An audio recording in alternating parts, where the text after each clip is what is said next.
Honorable Robert Montego, standing at the helm of the Ministry of Transport and Mining, loaded the ministry's bus and drove it to a prosperous and successful 2019.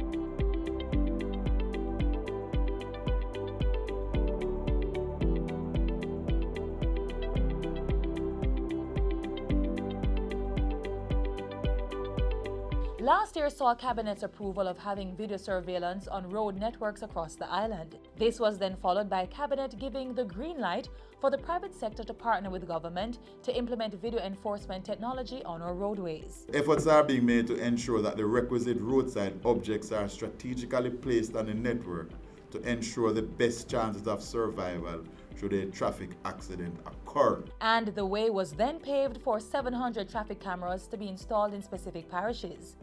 But that was only the beginning. New applicants for public passenger licenses are now required to have an electronic fleet management system on their vehicles, whereas existing holders of public passenger licenses will have until April 1 of next year to get the GPS tracker. The public transportation system was further enhanced through a contract signed between the Jamaica Urban Transit Company and El Hydro Company to help reduce JUTC's oil bill. And the Transport Ministry's Road Safety Unit is now equipped with 5 portable breathalyzers, valued at $2,500. Every life we save on the road is worth every investment that we would have made.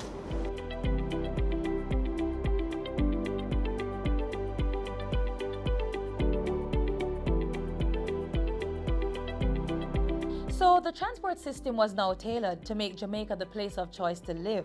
It was now time to have all that replicated on improved infrastructure, such as our roadways. Road improvements took place throughout the urban and rural corners of the island. And so, as the days and the weeks are ticked off, rest assured that persons will start to not only see, but feel the benefits of the improved works that we have done.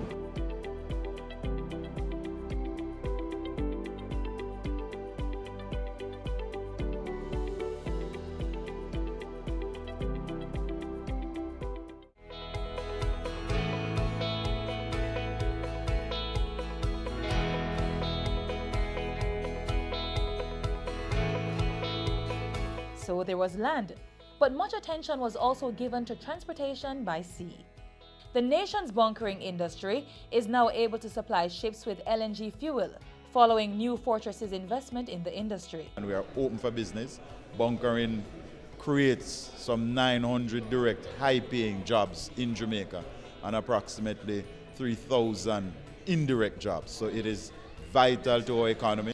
Legislation to create a regulatory framework for facilitating the licensing of bunker operators and their vessels went through the final stages of the parliamentary process in 2019. A pathway was created for a reduction of the sulfur content in the island's marine fuel from 3% to 0.5%. Jamaica is on the leading edge of getting that fuel out there.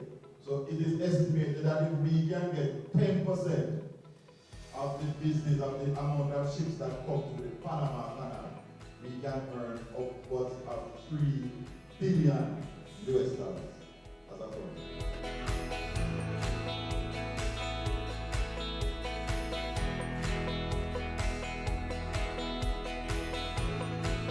And from the sea to air.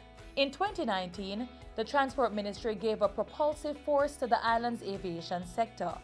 Ordinary Jamaicans now have the opportunity to travel by plane from one section of the island to another, as scheduled domestic flights are now available between the Ian Fleming International Airport in St. Mary and the Sangster International Airport and aerodromes in Montego Bay.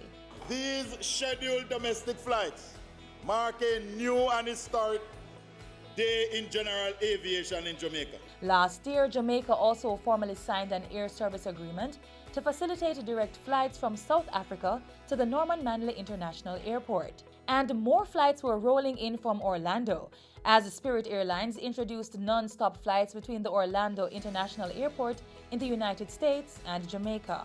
It is going to open up trading links, it is going to open up tourism, it is going to open up study, it is going to open up travel. And there was more. Government also handed over the management of the Norman Manley International Airport to Grupo Aeroportuario del Pacifico, GAP. Under the agreement, GAP is responsible for improving the airport's land and air operational efficiency as well as financing. And the NMIA became authorized to conduct aerodrome operations. It says that the entity has met the requirements of civil aviation regulations and the conditions prescribed thereunder for the issuance of the certificate and is hereby authorized to conduct aerodrome operations. The Ian Fleming International Airport received an airport rescue and firefighting vehicle to assist with its emergency response program, while the Tinson Pen Aerodrome received its very own pilot lounge, valued at $1.5 million. In 2019, the GISCO-owned alumina refinery in Nain, St. Elizabeth experienced modernization and expansion works. I wish to remind this House and the people of Jamaica that the modernization and expansion program will be one of the largest investments in the history of this country. Total investment is projected at $1.1 billion when fully completed. Also, the United States government moved to lift the sanctions imposed on UC Rosal, the majority owner of the Windalco bauxite plant in St. Catherine. Following this, entities in Jamaica can now freely do business with Windalco without the threat of sanctions. This, Mr. Speaker, is positive news for the government and people of Jamaica. It is positive news for Windalco and its over 1,000 employees who had faced an uncertain future when the sanctions were initially announced. It is positive news for Jamaican companies and individuals that conduct business with Windalco. It is indeed positive news for the economy. In addition, the Mining Ministry's Quarry Advisory Committee has extended the quarry license for land mining operators from 1 year to up to 10 years. So that we are making the changes and the government is in full support of the mining sector. And the ministry partnered with mining company Geophysics Jamaica Limited to update the island's geological maps to allow new and potential mining investors to better search for minerals. So that was 2019 for the Ministry of Transport and Mining. And now we look to the year ahead.